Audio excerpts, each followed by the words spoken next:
Now are transfer versus transmit. And I'm speaking about IREV and BVAS, transmission versus transfer. A few days back, Senate President Ahmed Lawan, well, he said at plenary that the National Assembly only made provisions for the transfer of results from polling units to the INEC server. Now, this is contrary to the narrative that INEC has been selling on advertisements all over multiple television screens and even in newspapers, telling the country about real-time transmission of results that can be seen by all in order to create transparency. This particular sticking point, is this another credible angle that some or more of the parties might use to argue their case? Certainly is going to be an issue, because the position of the Supreme Court then and now are guidelines flowing from INEC have constitutional flavor. The guidelines flowing from INEC in the conduct of elections have constitutional flavor. Even in party politics, the Supreme Court has retaliated that party guidelines also ought to be obeyed. So how much with, not to talk of INEC guidelines, which flows directly from the Constitution, because they get the powers to enact, to issue out guidelines based on the power donated to INEC to conduct the election by the Constitution. If they have consistently issued guidelines alluding to the fact that the result will be transmitted live from the polling unit, not just here, all over, even at Chatham House, it will be a serious issue. They will have good reasons to tell the Supreme Court or to the Presidential Tribunal why they deviated from that guidelines. And they must also justify deviating from that guideline did not affect substantially the result of the election. But it's going to be an issue, not just an ordinary issue, but a very serious issue. Because so guys, for those of us who are still wondering if Mr. Peter Obi will be able to win his case in court, let me tell you, one of the things that Mr. Peter Obi is challenging is the process, entails all the things that INEC did during this election. One of them is that INEC came out to give a guideline. Remember that INEC has the constitutional power to come up with guidelines depending on the situation of things on ground. INEC is mandated to keep that guideline. But do you know what? INEC gave us a guideline and failed to observe it. So guys, in this video, I'm going to allow you listen to this legal professional. You will come to terms that, you know, Mr. Peter will be winning his court case will be as simple as anything. So guys, let me allow you watch this video and let me know what you think in the comment section below. Please don't forget to subscribe to this channel. Give this video a like so that YouTube can recommend it to others. And let me know what you think in the comment section below. Thank you. The drama of last weekend's controversial presidential election played out.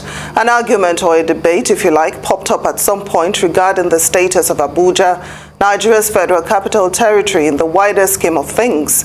All of a sudden, people started talking about victory in the territory as the sole prerequisite for being declared winner of the contest and duly elected president of Nigeria.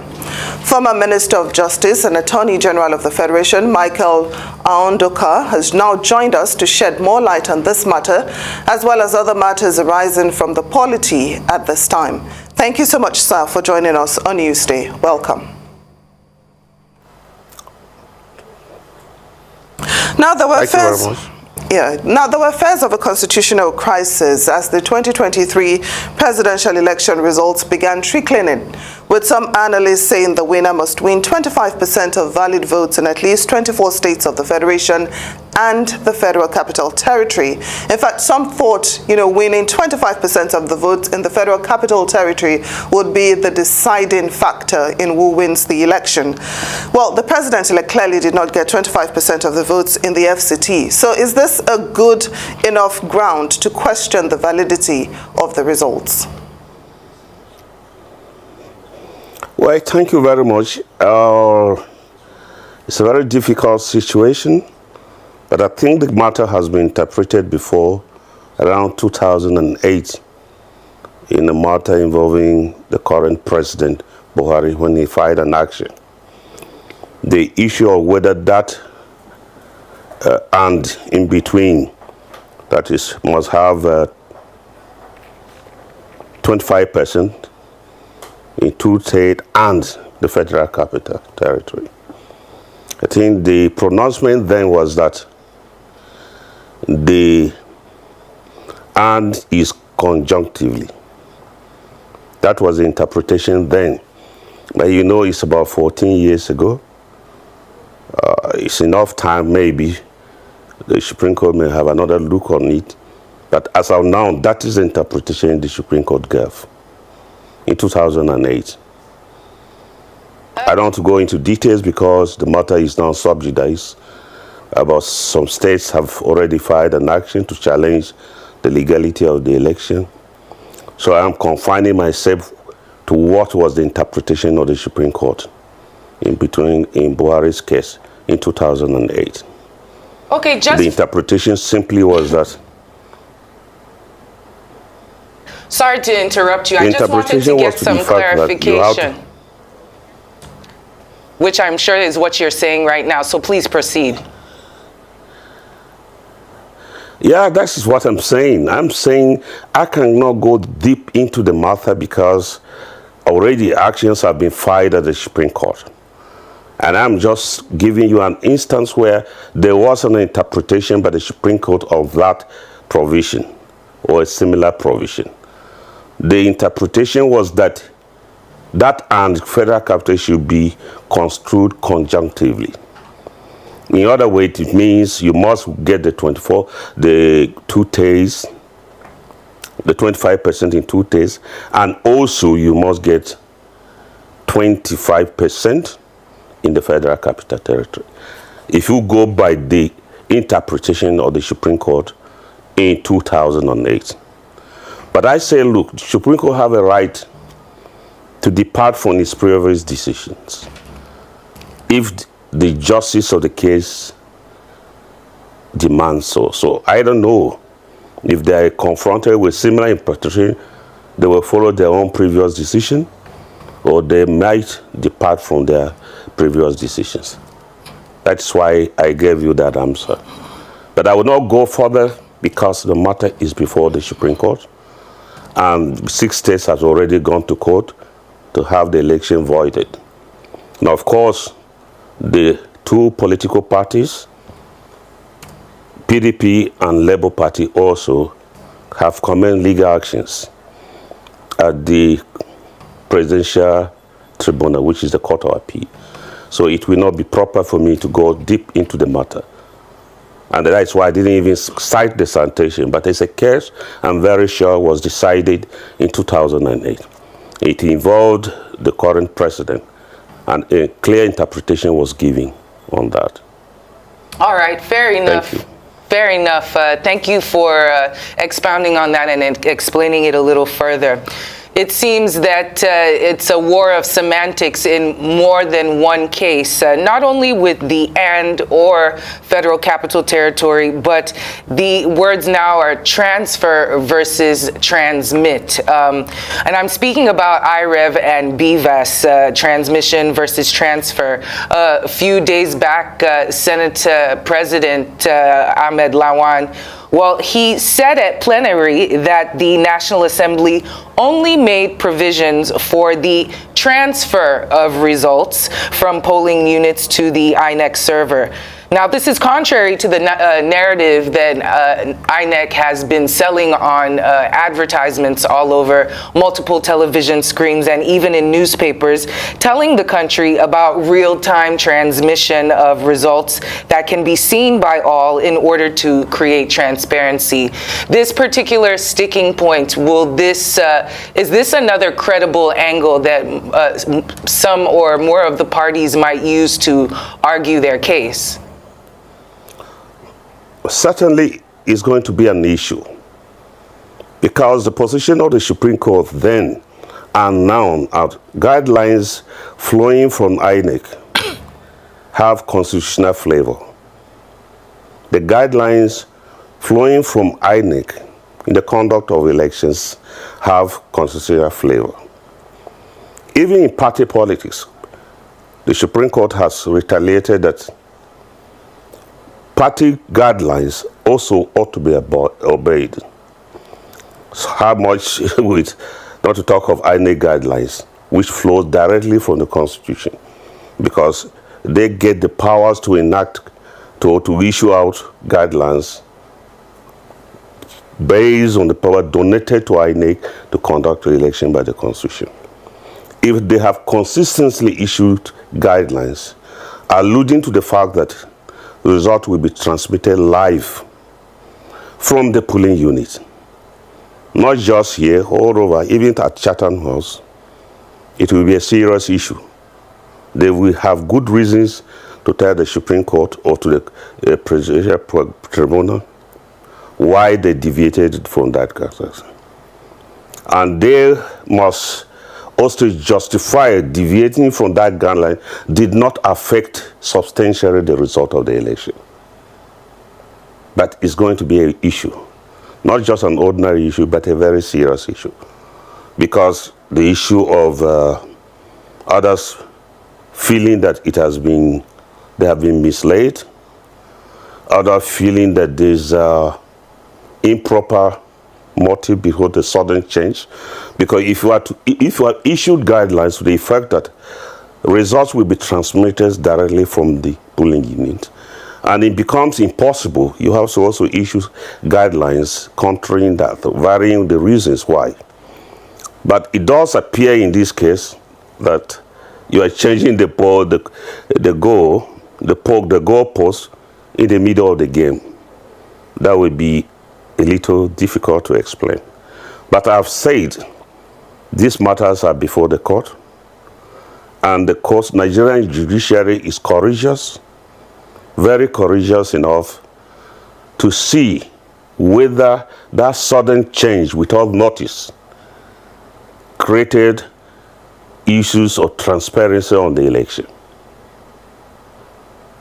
That will be a very great question to ask. The big question is, why did you keep drumming on that issue? They may have a reason, but until that reason is adduced, if at the trial and it becomes public, if not, the presumption will be obvious that something not right happened. Not right in favor of INEC, or not right in the in favor of the parties. Maybe INEC have a reason why they suddenly did that in the middle of the election. But I've said, not transmitting the result as alluded by them consistently will be a serious issue. Thank you.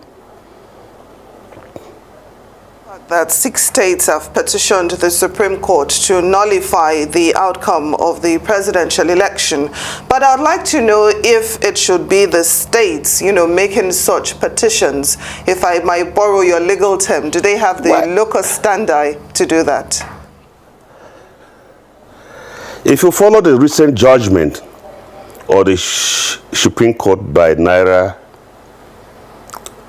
redesignation by CBN, would approve of the problem. In one of the clauses, the judges of the Supreme Court, in their wisdom, said there's a known principle. CBN has a known principle, which is the president. And the conduct of election vested in INEC is also the duty of the federal government to ensure elections are transparently conducted. If you follow that judgment, which was just delivered today, it will be difficult to say the state don't have jurisdiction, because they also have stakeholders. And they also were aware that for the protection of their citizens, they were aware that INEC gave assurance that results will be transmitted from the polling units.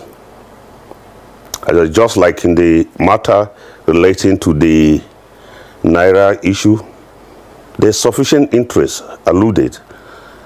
In Naira issue, the state governors, in their wisdom, and correctly too, went to court to protect their people.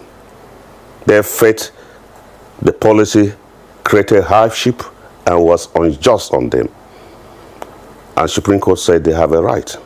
How much the issue of leadership?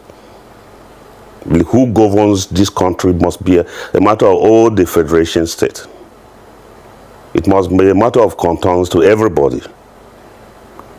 And everybody, I think that is an area that we will wait to see whether they have jurisdiction.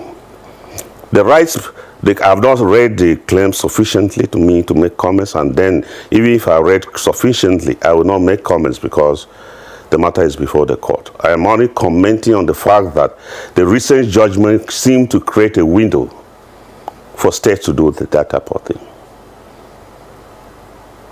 Okay, all right, thank you for that.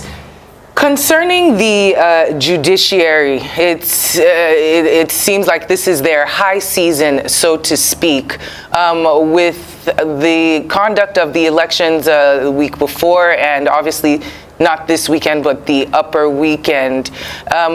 Do you foresee a lot of court back and forths, people running to the court in order to get their to get justice in one sake or another? And do you see the judiciary as being overburdened? Does this worry you that there might be quite a lot of back and forths? And is it possible for, in this particular case, with the presidency and the 6 states going to the Supreme Court, in a similar vein, could the parties link up together to join a class action suit? I don't know, I'm not a lawyer. I'm trying to find the right terms in order for you to understand what I'm saying. In order for them to join together to sue the government, is that a possibility for them to do? Well, let me answer you. The judiciary has been unfairly overburdened because every single election, pre-election matter went to Supreme Court. And when the judges in their wisdom follow the law, some try to infer morality. I'll give you one example, the case of the Senate president. There has been laid down procedure and precedent by the Supreme Court that issues of forgery or falsification, which are criminal in nature, requires reasonable doubt, even in civil proceedings. Therefore, where a matter is commenced in such a way that the standard of proof is beyond reasonable doubt because the criminal elements there requires the other party to answer it, and it is commenced in such a way that such proof cannot be. Morality will be otherwise, but Supreme Court must have followed the law to say, look, you did not commence this matter in a proper matter. It ought to have come by written summons instead of originating summons. But coming to the current situations, individual people who are affected, the Constitution gives them the right to challenge an action where they are an aspirant. But at the same time, I am saying you, don't forget that before governors took the Naira issue to the Supreme Court, individuals who felt aggrieved went to the Federal High Court, one in Kano, one in Akwa Ibom, one in Oka, to challenge the action of the governor. Some did and lost. But the governors still went to the Supreme Court in a collective form to protect the rights of their citizens residing within them who do faith have suffering. So I believe that is the premise which some of the state governors have gone to court. Ordinary, it would have been those who are aspirant. But the action is not premised on the Electoral Act, but it's premised on the constitutional provision that INEC, this is the powers, these are the regulations you made, flowing from the constitutional provision giving you power to conduct the election. This is what you said, and you have done the opposite, you have violated the Constitution. That is the scenario that is playing up here. For a person challenging an action in court relating to an election, he must be an aspirant. But here is another angle where INEC exercised its powers and rolled out guidelines which have constitutional power. That's what the Supreme Court said. And INEC now deliberately or by omission did not follow the guidelines. Then the states could have felt that their people are surcharged and have a right to approach the Supreme Court to give the interpretation. I think that is what is playing out here. But at the same time, I told you, I cannot go into the details of this because actions have already gone to court and we wait. But I have the highest confidence in the Nigerian judiciary, especially the Supreme Court, because they do not decide based on sentiment. It's not always what is law that morality will be. It's what the law sometimes do not come out the way you, a clergyman or an ordinary person, will look at it. But if Supreme Court decide otherwise in a certain manner, it will be overruling itself on several cases that will distort the doctrine of precedent. So that is that.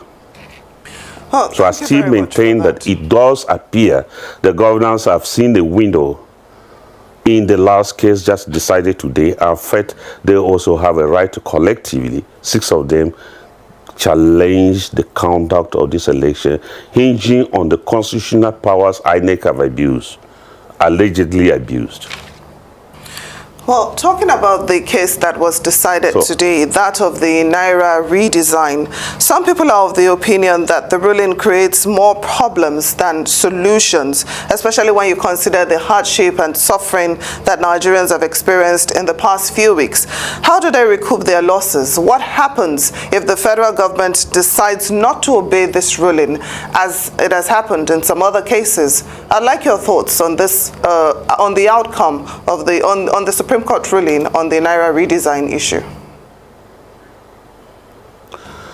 Let me make a point clear. The Supreme Court actually did not nullify the entire Naira redesignation. It upheld that, yes, you have the power to do the redesignation, to introduce new color, new notes, but the old notes must continue to be legal until the 31st of December. I don't see the difficulties the federal government or anybody will try to create in complying with the law. And after all, this country is based on law. I don't see where my successor will say, no, I do not differ. The judgment appeared to be a win-win situation. A win-win situation on the side of federal government, allowing them to exercise their power to change the colors of the Naira, and win-win situation on the side of the people who are suffering so much. Mind you, Supreme Court judges operate within the system.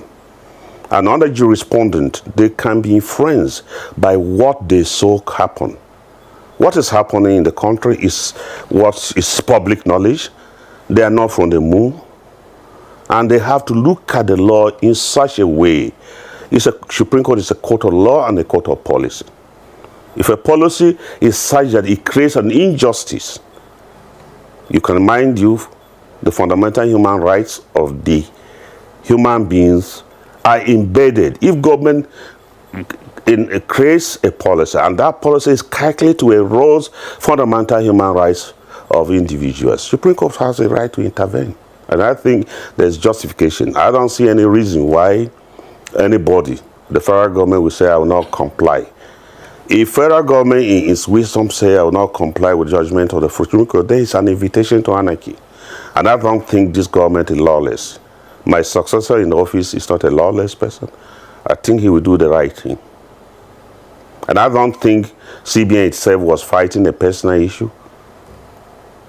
Even if you don't see where they can say, no, Supreme Court has spoken. Because the moment this country will do not obey the judgment of the Supreme Court, then the obvious thing is anarchy. And nobody will want to stay in a country that does not obey his Supreme Court. I don't even have that dream that it will be ignored. Well, because the end effect of the judgment has not affected the federal government adversely. The Supreme Court said, go ahead and do your new currency, but allow the old one. This is the summary of the judgment. Allow the old one to go pari passu with the old notes and until 20 to give people sufficient time. By 31st of December 2023, the old notes cease to be legal tender. I don't see any difficulties in that. Well, unfortunately, we see situations of semi-anarchy in which the Supreme Court rulings have not been obeyed. But we only have a short amount of time, and I have two really quick questions for you. First of all, is it possible for an individual or a company, an entity who has suffered undue hardship due to the Naira redesign back and forth, is it possible for them to sue the Central Bank of Nigeria? Is that in order to get justice? And how likely would it be that their case would be heard? Second of all, second is back to the to BVAS and actually to the Federal Capital Territory, whether or not it's considered a state. In your recollection, have you had do you remember ever having a president, a Nigerian president, who did not win the Federal Capital Territory and still became president? In your recollection? I'm afraid the issue of 25% does not allude to the fact that there must be an outright winning of the Federal Capital Territory. And my own understanding is that the person must also get 25% in the Federal Capital Territory. Right. But come back to the other issue you asked, which you can recollect me. You talked about the CBN. The other issue, can you? Yes, about an individual or entity who have suffered undue hardship, whether or not it's even sensible to sue the CBN. Yes, there's a protection, public officers protection, and there's presumption of regularity when public officers are carrying things in honest. And in this case, the Supreme Court did not say the currency, change of currency was wrong. The Supreme Court didn't say so. The Supreme Court only extended the window to use of old notes. So I don't see where you can bring a claim and then be able to get anything. I don't think it will be possible for somebody or company to go and file an action that I lost. I don't think so. All right, fair enough. Mind you, before even then, Supreme Court came in. The issue of whether there was a disobedience is another matter which has not been officially, no proceedings have been commenced in that. Therefore, it's alluded to the fact that Supreme Court has come in to be on the side of the people in this matter. At the same time, Supreme Court will come in to uphold the rights of the federal government to change the currency. So I don't see how you can bring an action and succeed. I'm afraid you cannot. Former Attorney General and Minister of Justice, Michael Ondoka, thank you so much for joining us on Newsday. INEC has the constitutional right to come up with a guideline. INEC also is mandated by the law to come and inform the people anytime they decide to change their mind as regards to the guideline they've given to the public. Remember, INEC came out consistently telling us that results will be uploaded from the polling units directly to the INEC portal. Live, real time, as in real time, meaning you will be watching it happening live, even when the voting process is still on. But INEC failed. Another issue on ground is that of the FCT.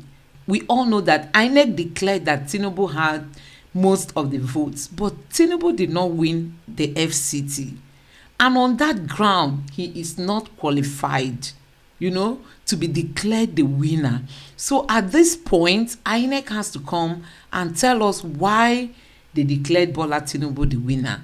And then the court is also going to interpret what that 25% for the FCT means. Is it compulsory for one to win 25% in the FCT before the person is declared a winner?